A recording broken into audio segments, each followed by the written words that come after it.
So welcome to our first Zoom Happy Hour for Guitar Scholars. This is an initiative that was started by the Guitar Foundation of America, so many thanks to them for having us think about this and helping to facilitate it.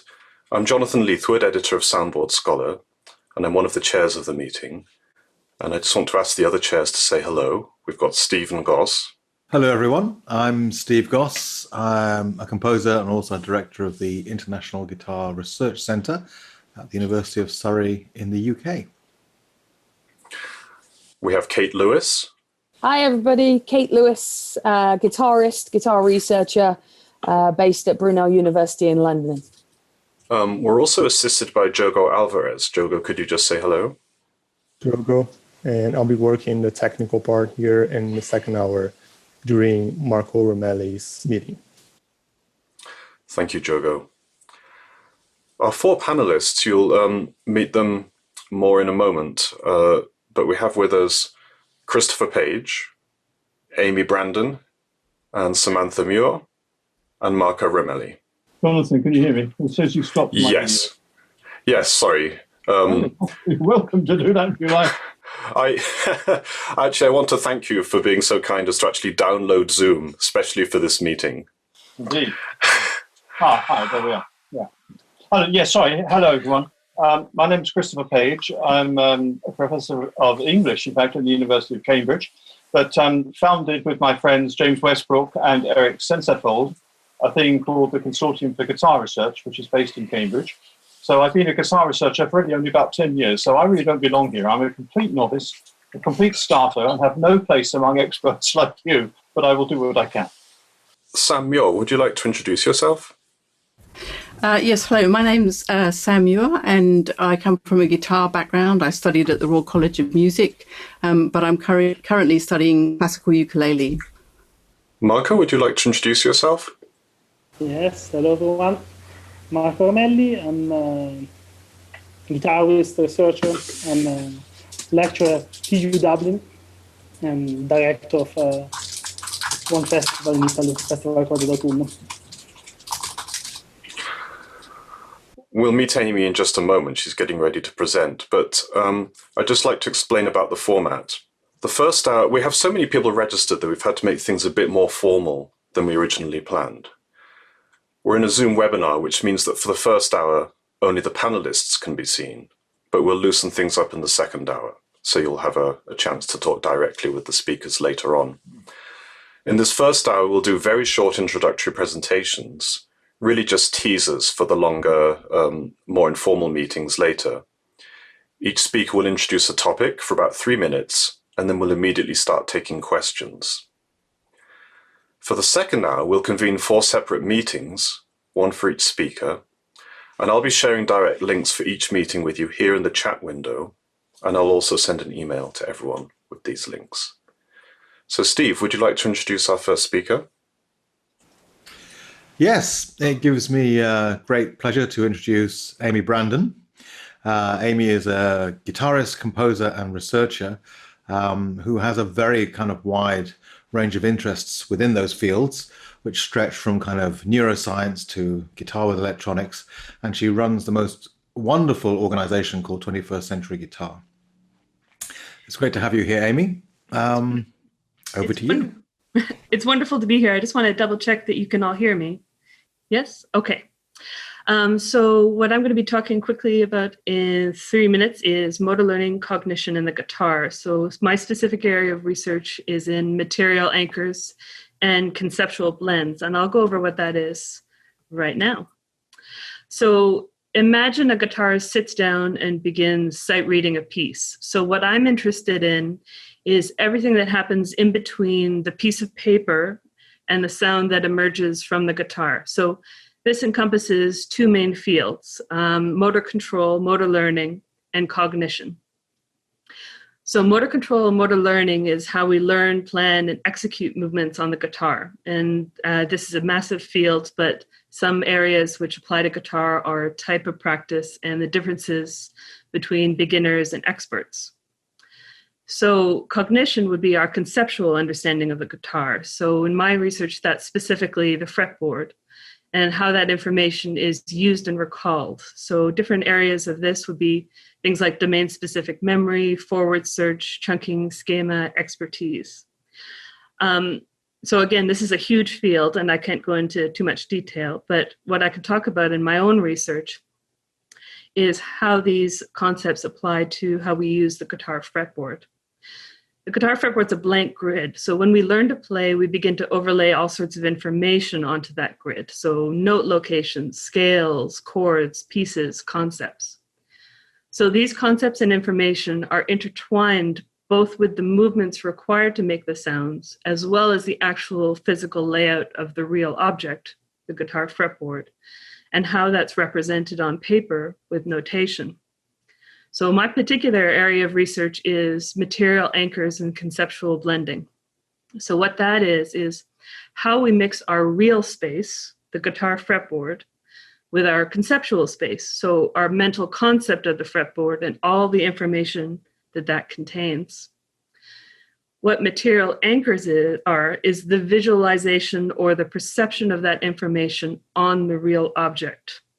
So a good parallel for this is chess playing. So when you play a game of chess, often you will imagine your moves on the chessboard in front of you before you take your turn. Another example would be tic-tac-toe or solving geometric problems visually. So if you look at example 1, if you imagine a line going through A and D, that would bisect the diagram B and C. And so that is a material anchor for problem solving. So an imaginary or a perceptual line that's superimposed on a real space in order to illustrate knowledge, a concept, or to problem solve. So of course, most chess experts don't require a real chessboard in front of them to play chess. And this may also be the case with expert guitarists, we don't know. But there is some qualitative evidence that suggests the use of material anchors that does persist into guitar expertise, particularly with jazz guitar. For example, Mitch Watkins, a jazz guitarist, says that his fingerboard lights up when he plays to give him all the eligible notes for a point in time, and that allows him to plan his improvisation going forward. So my research looks at this concept in relationship to guitar notation and also motor control, motor learning, how we plan future movements in performance. And I'm happy to field any questions about this specifically or just in general motor control, learning, and cognition as best I can. Thank you so much. What would be some practical outcomes for the research? That is a very, very good question. One of the things that fascinates me is why guitar in particular is one of the only instruments that uses more than one kind of notation.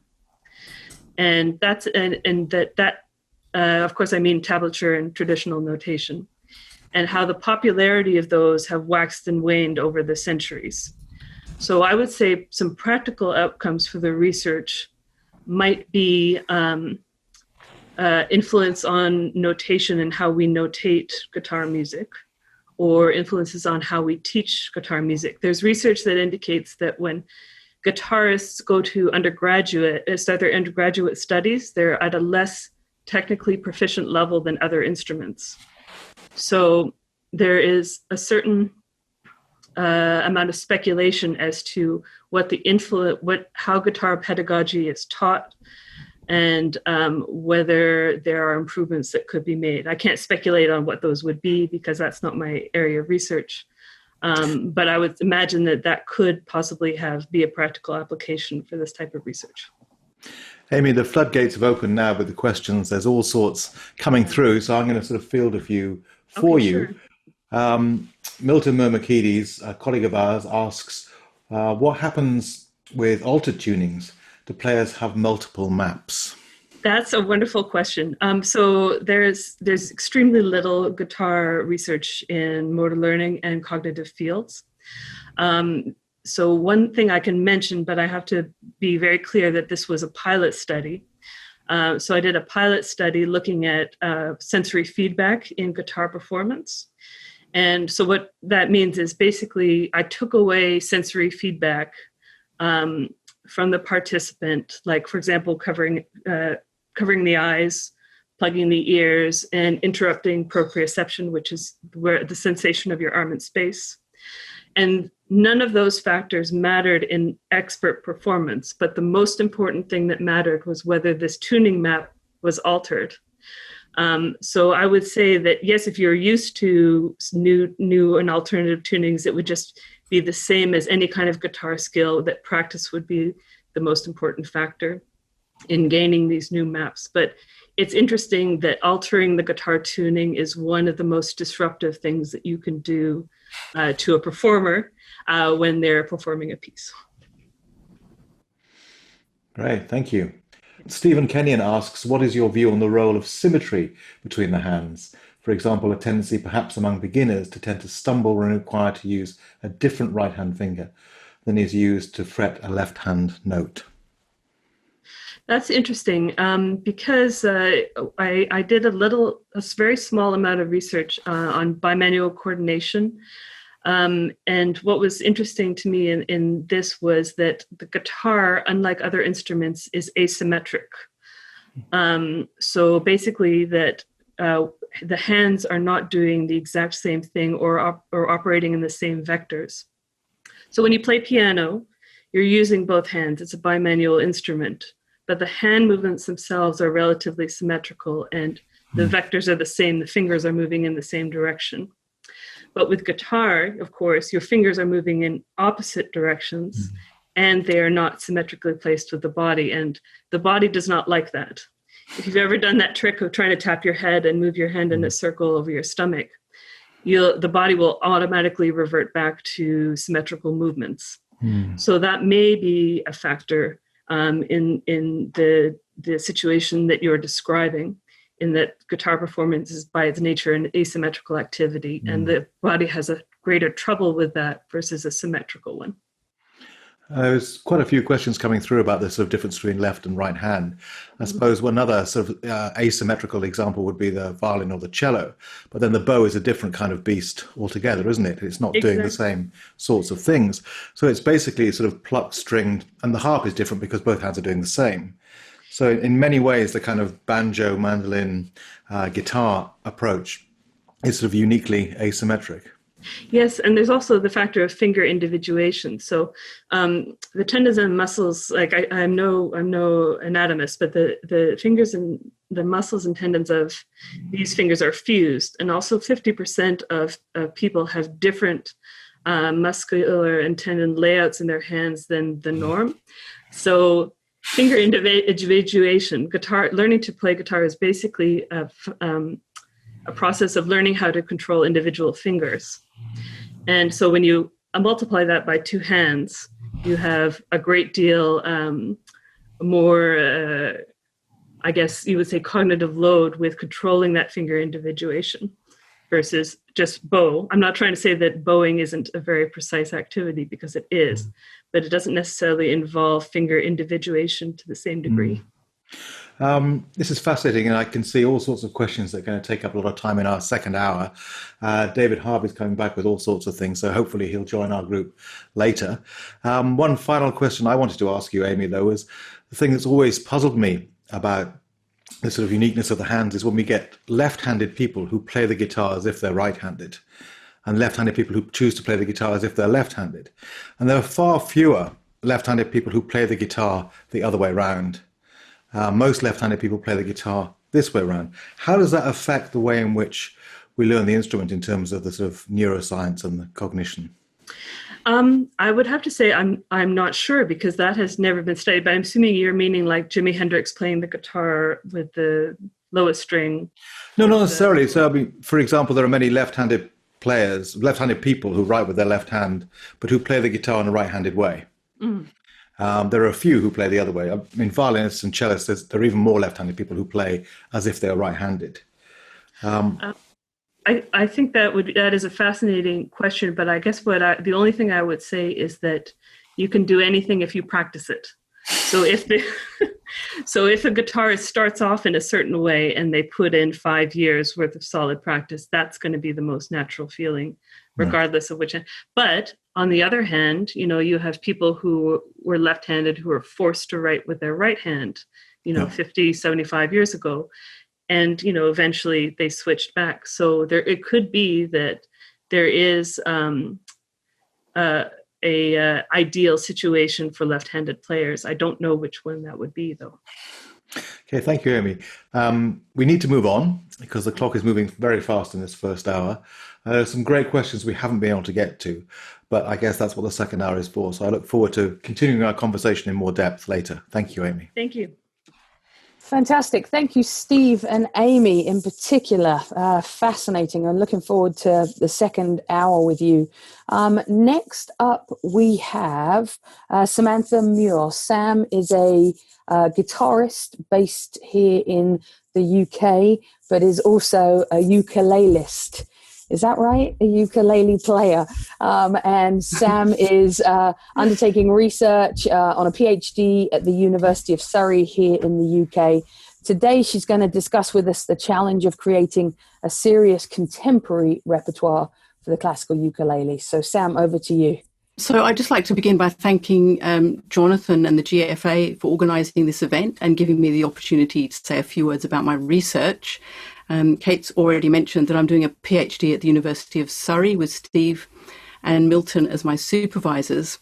And the purpose of my research inquiry is to create a portfolio of work that examines, explores and demonstrates how the ukulele can secure a future as a solo concert instrument. So it's a practice as research PhD, and the main modules are performance and composition. I currently have 9 new works for solo uke published by Le Productions de Oz. Now, the term classical ukulele was first used by John King in 2004 with the publication of his seminal work, The Classical Ukulele. And the book includes 19 instrumental arrangements of pieces ranging from Bach to Scott Joplin. King came from a guitar background, like myself, and applied classical guitar finger-picking techniques to the ukulele. His greatest innovation, however, was the use of campanella style, a technique originally used by Baroque guitarists such as Gaspar Sanz. Like the Baroque guitar, the ukulele uses re-entrant tuning, and placing the melodic notes across the strings creates an overringing effect reminiscent of little bells or campanellas. Sadly, John King passed away in 2009. I see my work as a continuation, an extension and a progression of John King's work. I first became interested in the ukulele in 2012 and initially arranged numerous pieces by Carulli, Saw, Carcassi, Giuliani, etc. And these pieces were effective and very popular with other classical ukulele players. But at the same time, I was researching the ukulele's predecessors, the machette and the rajau from Madeira.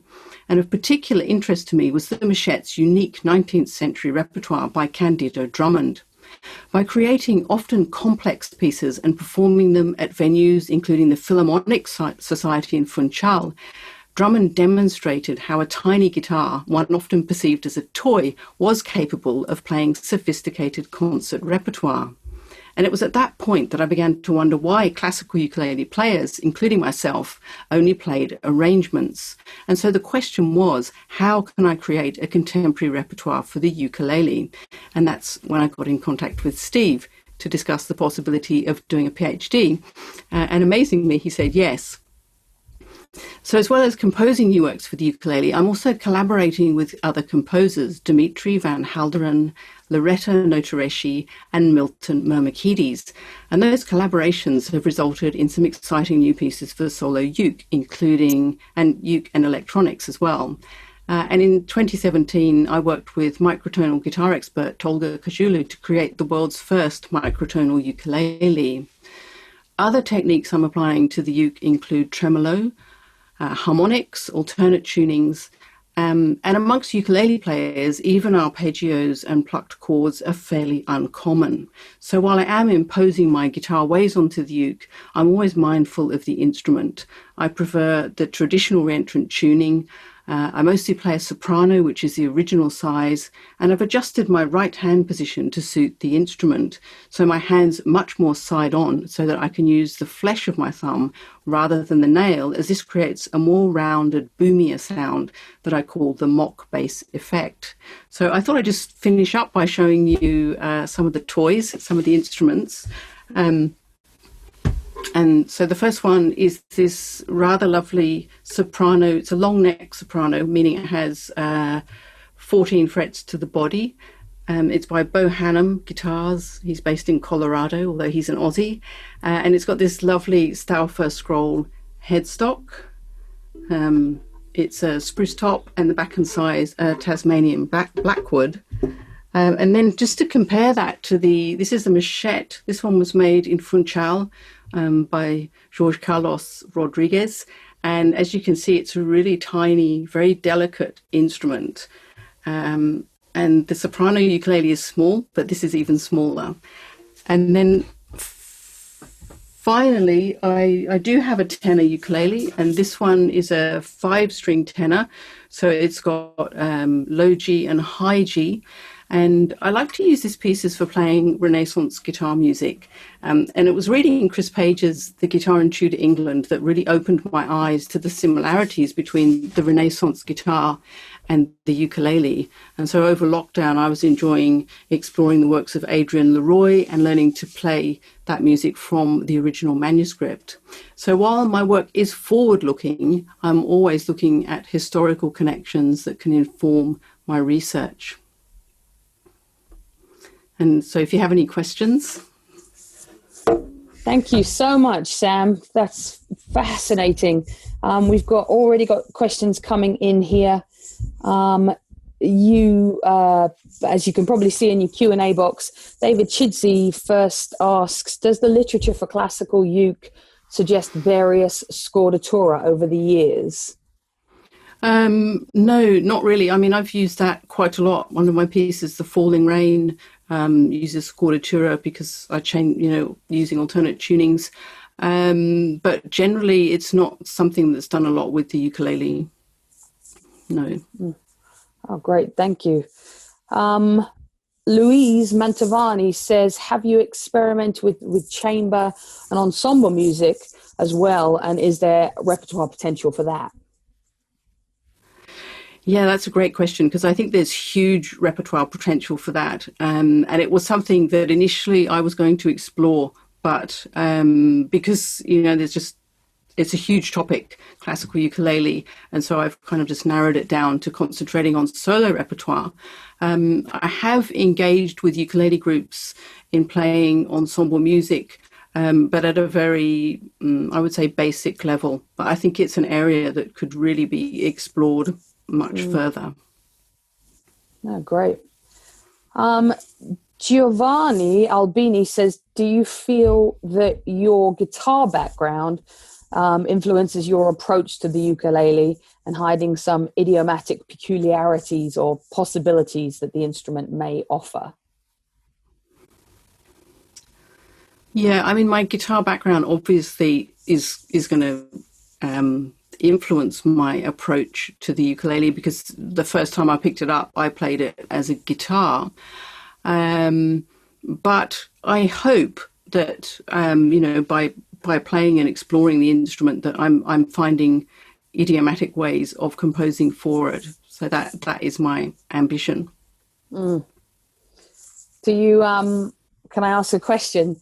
Does the relief of only 4 strings, is there a relief there? Or what I found with uke playing is sometimes it's actually more difficult.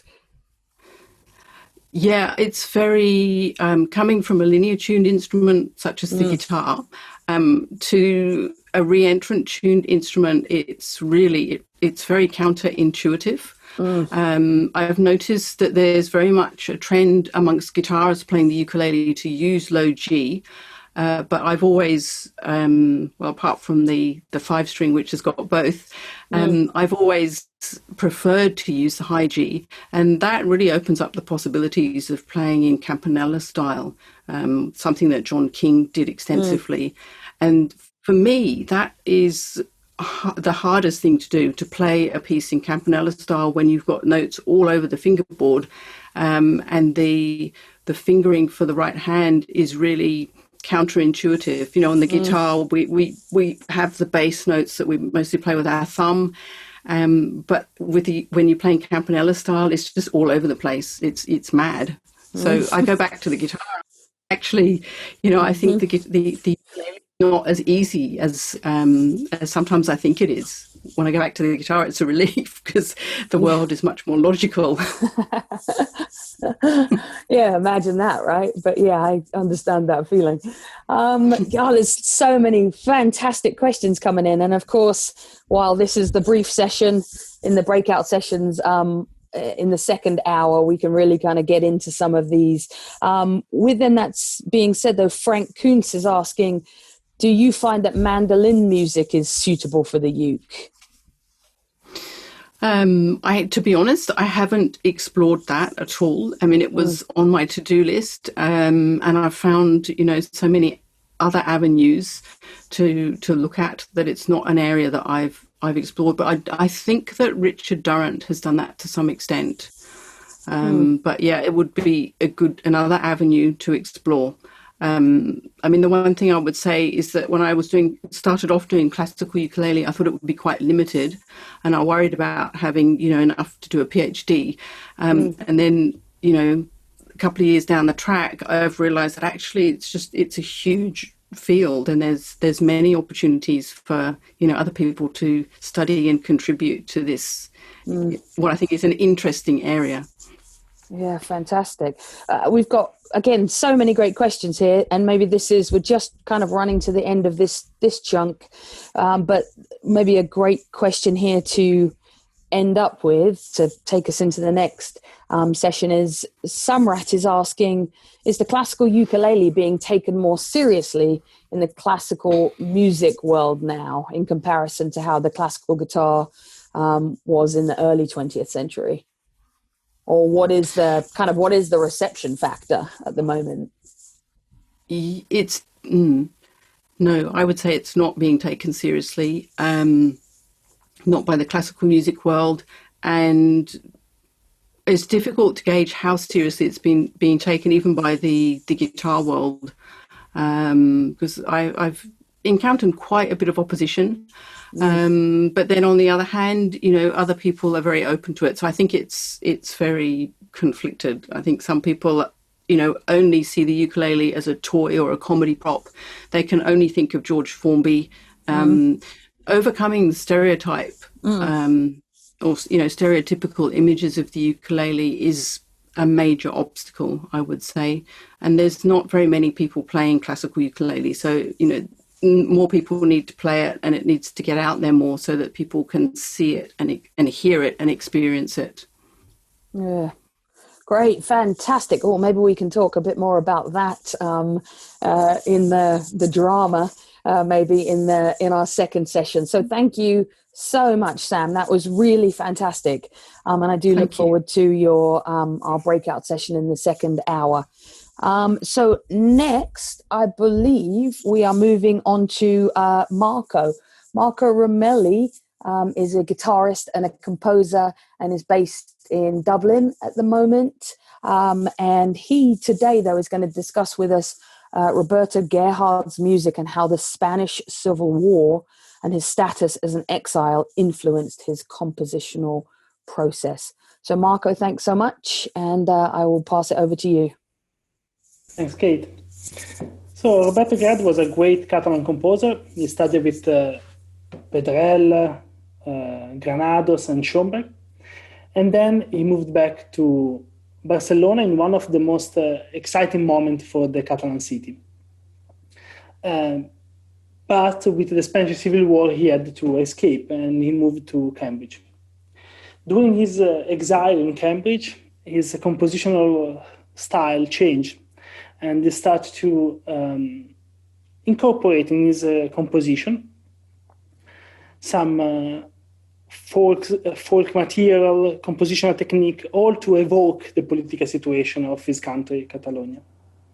And in my work, I try to see how the Spanish Civil War and his condition of an exile affect his guitar work. So I'm focusing mostly on two pieces, Fantasia and For Whom the Bell Tolls.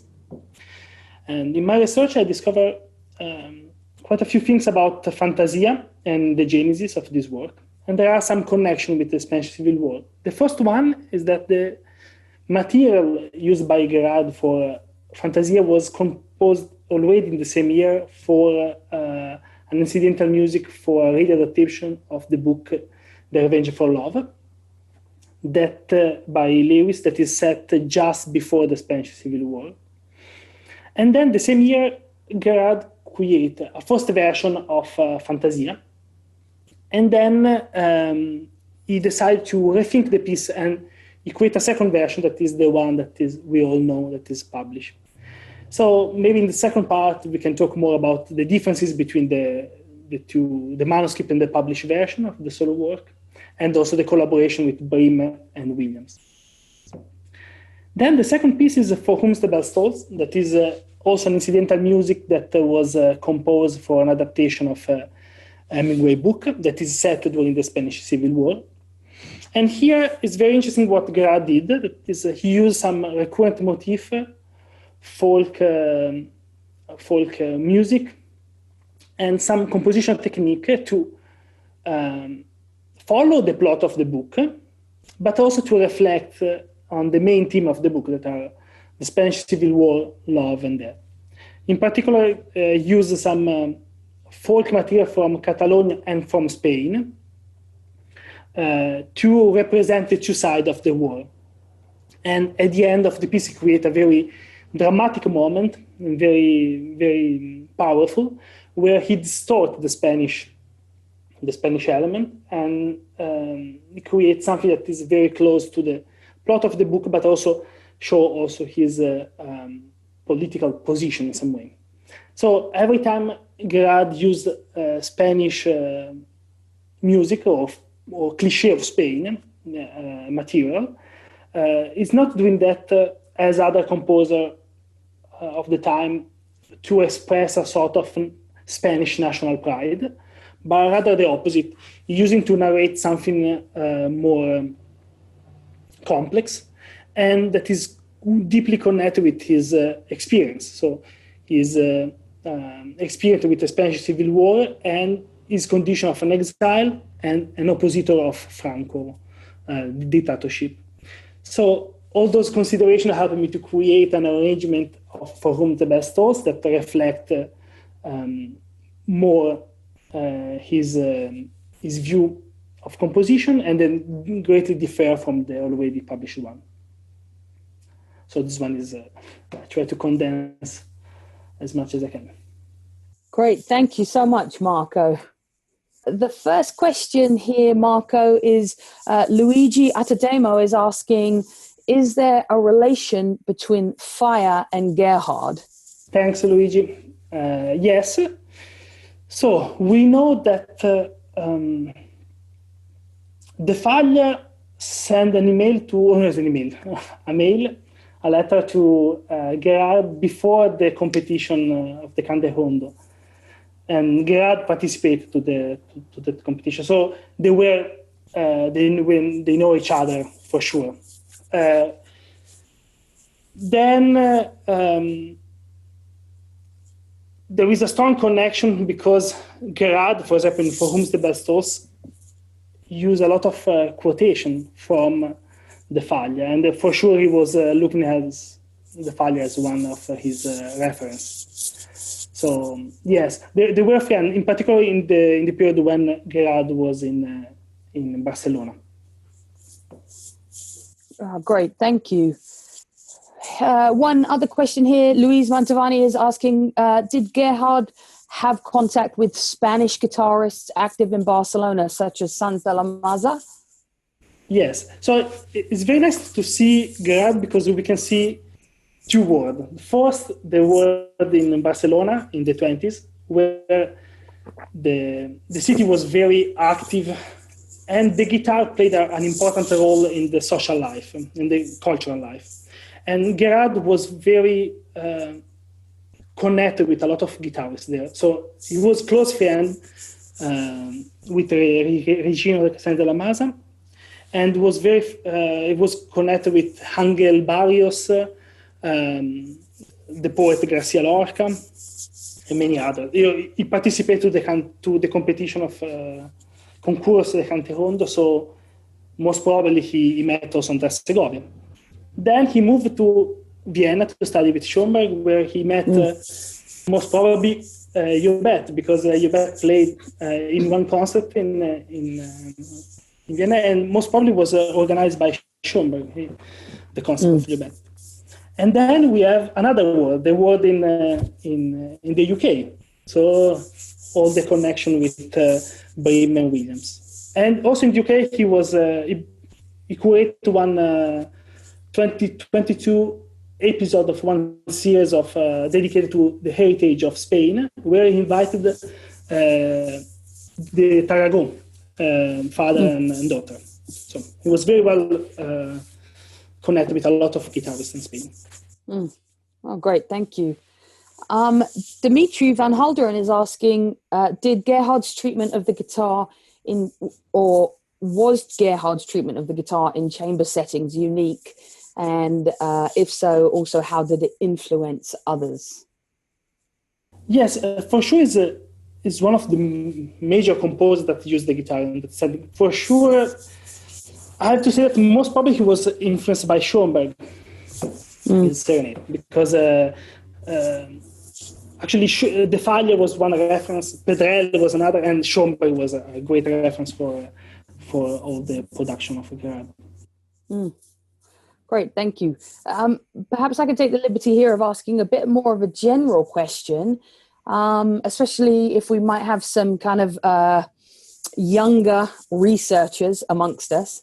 How did you, as a researcher, a guitarist who then, got into researching the instrument, how did you find a topic such as this? How did this become kind of a window of research for you? Very strangely, because this research is part of a larger research that is dedicated to collaboration. So I was working as composer, performer, and researcher to look at the collaboration from different sides. And then I thought about the idea of a sort of posthumous collaboration. So an imaginary collaboration with a composer, trying to create a sort of dialogue, imaginary dialogue. And to do that, I needed to discover more about the composer and discover also about his personal life. And my experiment was to see how far this process could change my approach to the piece. And then I started to look at the manuscript. I started to go to the Cambridge, to look at the Cambridge archive, the Gerhard archive. And I started to discover a few things, and then it's more the curiosity. And then, after I finished my doctorate, I continued to study this topic. Great. Thank you. Thanks for giving us that insight. Robert Trent is asking, he's saying, hello, Marco. And he's also asking, it's been said that Libra is one of 3 astrological pieces. I'm not aware of the other 2. Could you tell us about the existence or non-existence of these supposed other 2 astrological pieces? I read about that, but at the moment I cannot give you a precise reply. But I can look. I have all my all the information. I wrote somewhere, so I will have a look, and then I will tell you in the second hour. Great, thank you. I think somebody else had mentioned that there was possibly also a piece called Gemini in the set. Yes. Well, that might be an interesting topic also for the second hour. And with that, we're coming close to the end of this section. Perhaps just maybe one more question here, asking what relationship do you think Gerhard had to other Spanish composers in exile, especially in terms of national identity? The main things that, I was reading recently all the letters that he wrote to Schoenberg, where we have more information, and he was always referring to Casal, to the Faglia. So he was trying to create connection. And for example, Gerhard was another composer that stayed in Spain, like Monpou, and he was very close friend to him, and he also helped him to promote his music.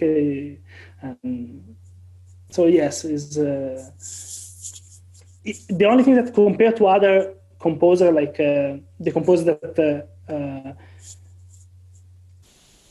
other composers of the time that were using the folk music in a very nationalistic way, in some way, Gerhard was a little bit different because, for example, he was a more international composer. He was born from foreign parents, then he moved to Austria, then he came back to Barcelona, then he moved to the UK. So he was more open to use different folk elements, also from Spain, not only from Catalonia. I don't know if I replied to the question. Yeah, great. Well, thank you, Marco. I think that is all we have time for in this quarter of an hour. But again, we will see you, or people can come into your breakout session in the second hour and talk more about that. Thank you so much, Marco. And thank you so much, Kate. Our final speaker is Christopher Page, and I think he's given one of his inimitable self-introductions already, but the best way, I think, to engage with Christopher Page's work is, first of all, to be aware of his 3 books on the guitar as a social and cultural vehicle of English history in 3 different eras. He's about to speak to us about his current project on Victorian England, but also a couple of seconds on Google will take you to a large number of fascinating lectures by Chris Page on exactly these topics, with live performances and just some vivid descriptions, amazing excerpts from literature.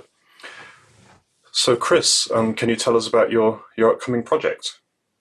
Thank you very much, Jonathan, for organising this, and thank you to everybody for giving me a hearing. I've been playing the guitar since the 1960s, but for many years now, I've really only been playing what I suppose you would call historic guitars, if you like. So the Renaissance guitar, like the one hanging behind me, the Baroque guitar and the 19th century guitar. I don't play the modern guitar. In fact, I don't actually own one. My whole view of things really is primarily historical and musical. And what really fascinates me, and has done now for a long, long time, is the social history of the guitar, because it really, well, we all know this, so this is no news to anybody, but it just isn't like anything else. It isn't really like any other instrument. And I think there are a number of reasons for that. It's not just, of course, the extraordinary portability, which allows you to carry around a box of chords for accompanying the voice, carry it upstairs, take it to a concert hall, take it into a boat, take it to a picnic, take it into a garden. It's not just that. It seems to me that one of the fundamental things about the guitar, and this is a rather difficult point to put across, and I'm not sure I'll do it very well, but the fact that it did not get involved into the orchestra between, say, 30 as the orchestra was forming, the guitar was never really drawn in. I mean, there were chamber works for guitar, there still are, but it never really, we all know, became a standard conservatoire or standard orchestral or chamber instrument. What that means, it seems to me, is that its very rich body of associations, romantic associations with Spain, with moonlight, with the night, with serenading, with violence, danger, the Mediterranean, all these associations were enabled to continue to survive and, if anything, to become more and more rich as the 19th century went on. Now, the Victorian period is extremely long. After all, Victoria reigned for 60 years and died in 1901. She just made it into the 20th century. And if you read any of the standard histories of the guitar, you'll think there's not much there. Someone will say to me, well, okay, there's Giulio Rigondi, and there's Madame Pratten, but that's about it, isn't it? Well, in a sense, yes, that is about it. If you think the history of the guitar is essentially the history of solo repertoire, which is something, of course, that most people who are not guitarists have never thought the guitar did very well. But if you're interested in that aspect of the guitar, which most people in the 17th, 18th, and 19th centuries thought was what the guitar really did well, that is to accompany the voice, then the situation changes. And what I've been doing in my work is working through the newspaper record, the online newspaper record of Victorian England, which, as for 19th century America, is fabulously rich. I mean, the first time I put the word guitar into one of the standard newspaper search engines, I got 450,000 hits. I mean, of all kinds of things, advertisements, reviews of concerts, notes by players, stories, reports, all kinds of material. And that is my core material. And what I'm trying to ask myself is, who are these people who play this instrument and what did they play? What sort of people are they? What sort of social class are they? Where do they come from? And what songs did they sing? Because that's often recorded in the newspaper record in reviews of concerts. An extraordinary amount of information about the songs they are actually singing, many of which incidentally weren't published. So I think we have to assume that players who were often incidentally pianists or violinists as well, made their own arrangements. There's ample evidence here to suggest that the guitar is not taken up by people simply because it's easy, which of course it is to play to a very basic level. And many of the people who played the guitar in Victorian England were also very skillful pianists or very skillful violinists. It was just that difference, that specialness.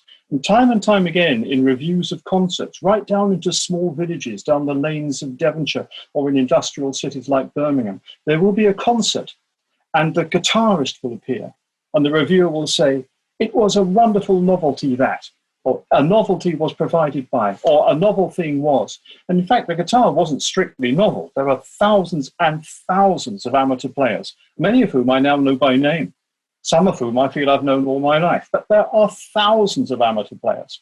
And what I'm trying to do is find out who they are and how they fit into this. The strangest thing about Victorian England, given the fact that England is now, I mean, England's my native country, but it is now a very, very small player on the world stage, needless to say. And after Brexit, will be smaller still, but I don't want to get polemical about that. In the 19th century, Great Britain is the world's largest industrial economy. It is the world's largest global power. 45% of all manufacturing in the world is done in Great Britain in the Victorian period. It is the most mature industrial society and in some ways the most advanced democracy. The place of the guitar in that has got to be interesting. And that's what I'm trying to find out. And incidentally, many of the players who were professionals, but they weren't professional guitarists, they're professional singers who used the guitar a great deal. Many of the other players were showmen, ventriloquists, trapezists, balance artists, mimes, comedians. They all often would pick up a guitar to sing 2 or 3 songs during the course of their show. There really is a whole world to unfold here. It's thrilling for me, and I'm going to try and make it interesting to others. Whether I've succeeded in that today is another question. Thank you so much, Chris. One thing we haven't talked about is your background with voices, because you are, of course, the founder of the pioneering medieval music ensemble, Gothic Voices. And you have this rich involvement with literature. And when we try to, the thing that comes up all the time in these materials that you're studying is of the guitar as this ideal instrument for accompanying the voice and for accompanying language, declaimed singing. And those of us who play much louder, stronger guitars nowadays with our singer friends often find that it's not so trivial to match the sound of a powerful modern voice. Do you have any thoughts about that, about the evolution of singing since that time? Yes, I mean, it seems to me that one of the secret drivers of the history of music, which is not often acknowledged, is the drive for more and more noise, progressively louder and louder. You can see that happening to the violin and to the piano in the 19th century with technological advances. Attempts are made to do that to the guitar, but not very successfully. Yes, singing clearly gets louder and louder during the 19th century. There are many references to that in contemporary reviews, and technique is adjusted with the use of the singer's formant and so on. Technique is adjusted and vibrato is made larger and wider to enhance the sense of the voice being sonorous and big. And I would have thought that a singer of the 1820s and 30s is projecting in a totally different way to a singer of the 1890s, let alone someone of the 1990s. Indeed, one of the problems I have as a player of the 19th century guitar, for example, is that much of the repertoire is operatic. I mean, opera is one of the great treasure houses of melody in the world, but I cannot bear the way people sing it. I mean, the way modern opera singers sing is to me completely unendurable. I have to turn it off. These voices sound as though they've been pumped up with steroids in a gym. And I'm sure that the period we're thinking of, say the 19th century, and indeed earlier, the earlier you go, the quieter things become. After all, there was a period where the lute, the theorbo, plucked instruments like that are the standard instrumental resources. And they're so quiet that they get phased out of the orchestra in the 1740s and 50s, as everything gets louder and noisier. If you look up the phrase noisy music in the British newspaper record, and the American actually, the number of hits gets bigger and bigger and bigger as it goes to the 19th century. Quite a lot of people are asking questions about gender. Alexander Dunn asks, is gender stereotyping a factor when distinguishing between vocal accompaniment and solo repertoire, which is that big divide you spoke about? Well, it is true, isn't it, that the majority, but not all, the majority of the professional players are male, and the majority of the amateurs, some of whom are clearly extremely proficient. I mean, I think that is really quite clear from the reviews, that there were some amateur players who were extremely proficient. And it was quite common in the 19th century for amateur and professional to be on the same concert bill. What I would say about the gender question is that I think that we all know that there has been a kind of propaganda exercise in the visual arts going back to the 16th century to make the guitar appear as if it's primarily a woman's instrument.